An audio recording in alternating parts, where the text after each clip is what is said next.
for a lot of believers, the reality is all the Christianity they know is tied into what they do inside the four walls of a building that they consider to be a church. And so coming up on this week's discussion, we're really going to look at Churchianity versus what biblical Christianity is. Stay tuned.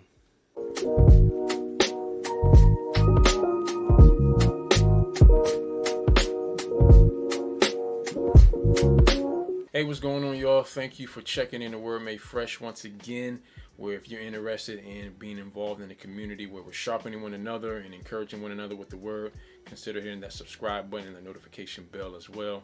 I'm your co-host Solomon. And I'm your co-host Dion. Hope you guys have been staying on top of with all the topics that we've been sharing, been getting in your word, reading, daily growing in your faith and your knowledge and understanding of the revelation of Yahushua Messiah. And we hope you guys enjoy today's message. Absolutely. Thank you for our current subscribers as well. Got a little bit different of a format today. We're really just going to be discussing some things that are relevant. I think, a lot to today as well. So let's get right into it. If I were to ask you, from personal experience and just from talking to people, from one-on-one, why do they tell you, why do you think it is that they believe that Christianity is just associated with everything you do inside those four walls? Personally, I talk to people all the time, especially when I'm witnessing and sharing the gospel, and then I think a lot of the things that I'll end up running into, people say as far as why they don't like to go to 10 is they have some type of image in their minds about their experience that they had with the church, and when they go back in their mind to that experience and they think that this is how all quote unquote congregations, fellowships must be. Right. And they say, if this the way that I get treated, if this is the way things are done, then I'd rather not have a part of that. And I think so often what they're looking at really is traditional aspects that have come into the church, not necessarily scriptural aspects. And because of, these traditional things, people get turned off from it. And some of the things I can understand, when some people give me their stories and they tell me, this was going on, this was taking place. And I tell them, well, that's not really scriptural.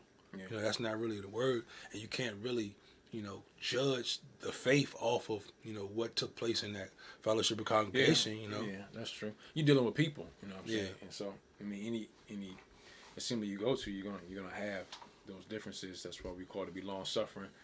But to kind of piggyback off what you said, I think for me, not even for me, but for folks that I've encountered, a lot of people just don't even have the right concept of what church is, and they think it's the building, And I understand the heart behind. Like I've seen a lot of times, like online posted, like church is a place where sinners go to be healed, and like that sounds cliche. It sounds whatever you want. It's profound, but it's not biblical at all. You know what I'm saying? When you look at what the scriptures say about, it's definitely not a place. It's a people, and it's saved people. That's what the church is. So it ain't a place where sinners are going to get healed. And like I said, I understand the heart behind that, but at the end of the day, that's just not scriptural. So I think a lot of people just have a misunderstanding of what even constitutes a church to begin with. And so when they go there with this expectation, what I'm saying, it doesn't meet the expectation. They're like, well, I don't want no parts of that. What I'm saying? I think that's part of it. That's true. I think because of those things taking place, they completely dismiss the whole, idea that we are supposed to gather amongst other believers, to form this church. Right. He called us out, and we really look and take the scriptures. Literally, we are a body. Right. And if we're a body, then each person in that body has a role, but you can't fulfill that role as a body unless we, like you said, we come together and we're functioning as one. Let me tap in, right? So, like, if your understanding of the church is a place where sinners go to get healed, so I'm a person, I'm lost, I'm not in the faith at all. I go to this assembly, right? And I'm thinking, hey, you guys accept me as I am, and I'm going, man, they preaching against sin, and, they preaching, repent and all these things. I'm going to feel uncomfortable because I'm going to this place thinking, hey, this is a place for sinners to go and, where I can just hear the word and sit down and, just get my, religious check mark off and then leave the place and then, I'm all good. Nah, like, if you go into a place that's preaching the truth of the word, you're going to get pricked. It's going to cut. And you're not going to feel comfortable there. And then all of a sudden, oh, I don't like them church people. They too holy. Well, what else we supposed to be? You know what I'm saying? And so I think that has a lot to do. But even when you look at just that in itself, because it's not just a place for sinners to come and get healed, you have this thing where churches, assemblies are so caught up in trying to get people in to fill the pews, where you ain't gotta do that. That ain't what the purpose of it is. You get out of those four walls and you witness to people, you disciple people, and then you show the Spirit. He'll bring them into the assembly, and you got so many programs and different things just put in place where you're just trying to attract people just to fill up the pews. You know what I'm saying? Yeah, I mean, I've even heard about the so-called, the modern day movement that's going on with a lot of the churches, where they will go out in the community and they will poll the different individuals and ask them, what would you like to see in your local church, and then they'll take all those surveys and they'll come to the table and they'll say, okay, they want this, they want this, and they'll give them those things. They'll offer it to them because they just want to get them in the door. Right, because the church is a place for sinners to come, right? And so you just doing all these things that attract sinners to come. That ain't right. So that's a good point too. So right, so if you evangelize in a proper way, you let them know, this is what to expect. Right. You know what I'm saying? Like you say, we're not going to coddle you. But at the same time, we're there to to help you. Absolutely. To go through whatever it is. If you have a heart and desire to seek the Father and to change, but realize some change is going to have to take place. Right. We ain't shunning anybody. No. One of the other things that I've observed is that, like, you have a lot of folks that's growing up in church, right? They grow up in church, and because they grow up in church, they get this system of religion down and rituals down. Yeah. And then, we're never taught. I shouldn't say we're never taught. I won't say that. But it's often enough where people growing up in a church are not taught really to pursue God for themselves, right? And so when they become of age where they get to leave, and get on their own, well, guess what they do? They leave sometimes leave their faith. They leave their assemblies because they never really strengthen their relationship. And so when you don't have a strong relationship with someone, then it's easy for you to leave. And so what happens is, they look at church as a ritual, as religion. They don't look at as Christianity as really establishing a relationship. And so when they get up, you're like, I'm gone. What am I doing this for? I'm not being held accountable anymore for this. I mean, their foundation ain't really on the Savior. Their foundation is on their parents' faith, or their parents' relationship, or this person's faith, or this relationship. And like you said, when the true testing comes, when they get on their own, and when their real foundation gets tested, like those waves coming, you know what I'm saying? If you ain't built on the rock, of course you're gonna get washed away with this world, and your affections and your desires for those things is gonna come out. Yeah. But apart from that, there's so much division amongst believers ourselves that, like, you guys can't get it together. What part of that do I need? And that's what happens when all of the God that you, all of the Savior that you get, all of Christianity get, is that when you go to the service on Sunday morning or Sunday, whenever you go. Yeah. I think that's really, really hurt. That it's almost like Christians bicker and argue and fuss and fight more than lost folks. Man, I mean, think about it, man. If we supposed to be this close knit community of believers, and we struggling just to be able to get along, in those four walls on our day-to-day things, how are we really going to respond when we really start to face true persecution? I mean, how are we going to stand? And it's just like, it's not, when I read my Bible, and I see the relationships that they had, the love they had on one another, and that's something that you could fake or put on a charade for a certain amount of time, but true, genuine love, where you was willing to give your last to help somebody who needed, where you was willing to put your own safety on the line for your brethren, and something. That's the thing that it's almost unheard of nowadays. Now, I mean, don't get me wrong.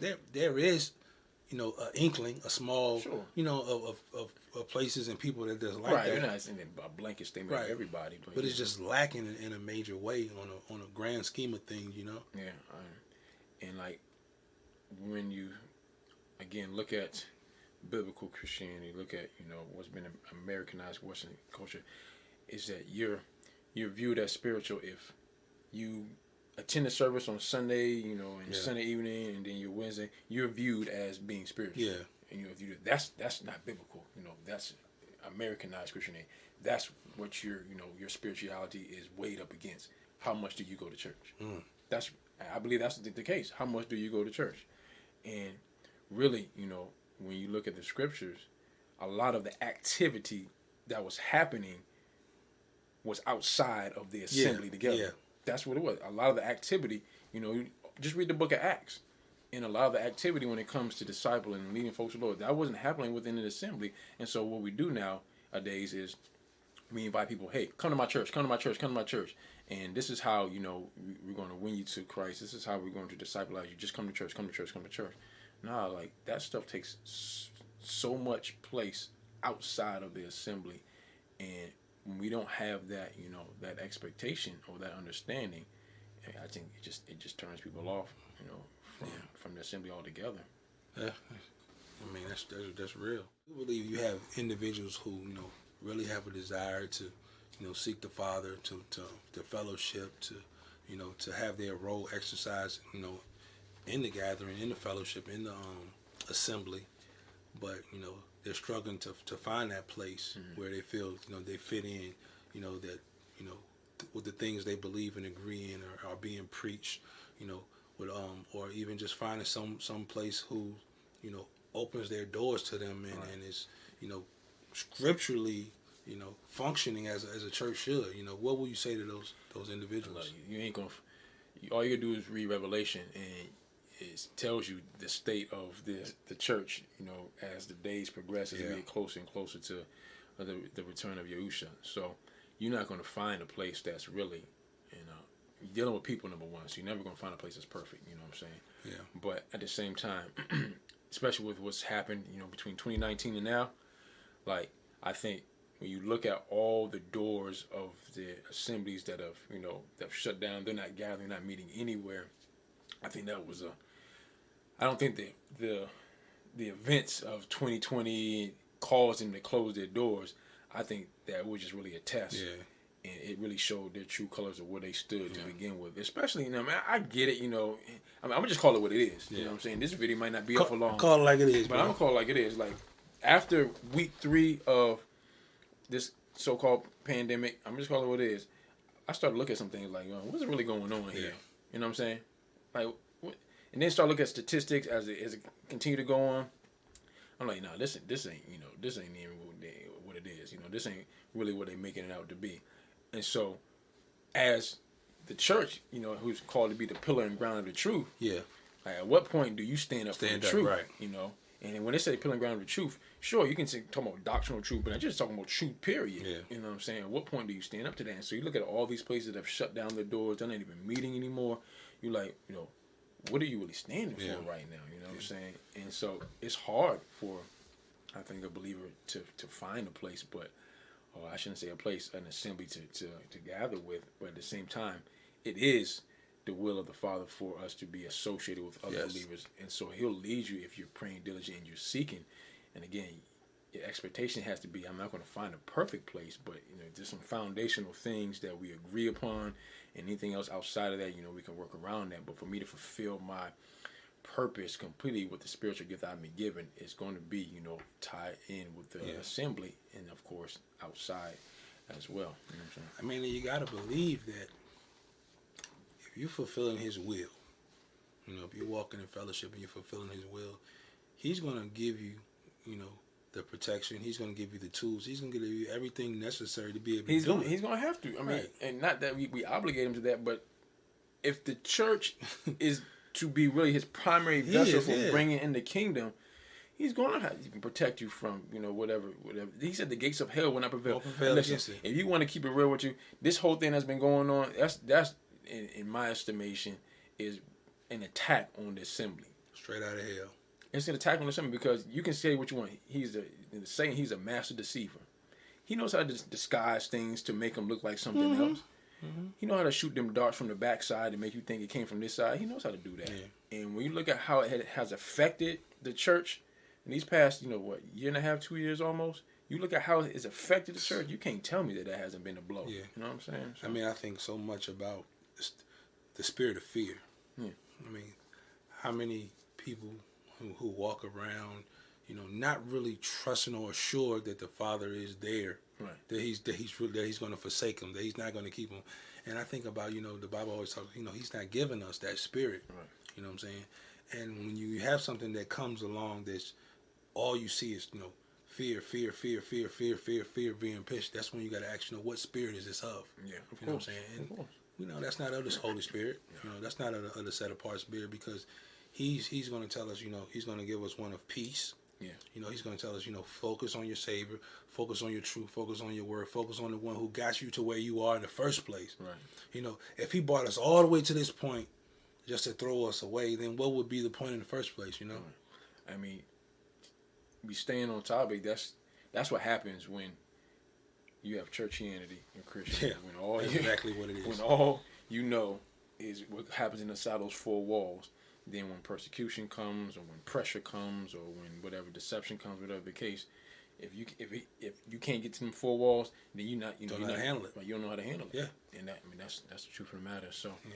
I mean, it's probably a lot more that we could say on the matter. But let me ask you one final question before we close. Do you think it will be a time where it goes from that four wall, quote unquote church that we're generally used to historically, to more of like a four wall, like in your house or my house? I look at it's like that already. It's like that. See, again, in America it's not like that, but you go around the world, you know what I'm saying? Christianity is not it's not an American thing, you know what I'm saying? It's a Bible thing, you know what I'm saying?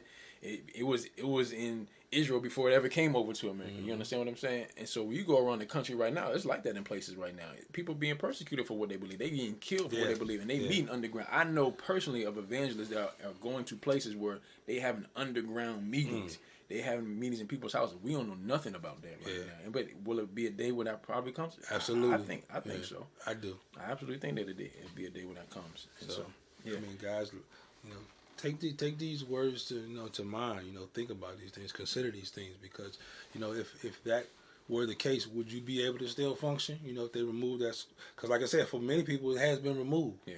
What are you going to do? Are you going to stop, or are you going to get stronger? Are you going to still remain bold in the faith, and you're going to still continue to assemble and come together? Because that's what we're called to do. I think when you look at, I know we're wrapping up, but when you look at what's happened in this past year and a half, I think, if I'm honest, I think the Father was like, listen, you guys are worshiping these buildings too much. I need to take these away. Yeah. You know what I'm saying? And let me see where your true heart is. And unfortunately, who you really trust. For some, it destroyed. You know what I'm saying? It had destroyed their walk, because we were worshiping these businesses, going under the guise of church and assembly. And he was like, nah, that's not, you worshiping the wrong thing. You know what I'm saying? You worshiping your denomination. You worshiping this building. Nah, let's get back. Return back to me. Let's get back to the truth. Yeah, repentance. Just get back to who you're supposed to be worshiping.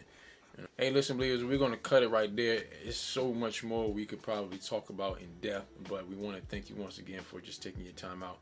And listen, we definitely want to hear what you have to say, your experience as it relates to this churchianity thing and versus what the Bible says, really what the faith is in there. Have any other suggestions as far as topics that you want to hear? We definitely want to hear those as well. If you received any value, please don't forget to smash that like button. If you're new, consider subscribing as well. And until next time, please remember to learn the word, to live the word, and definitely share the word. Word. Shalom.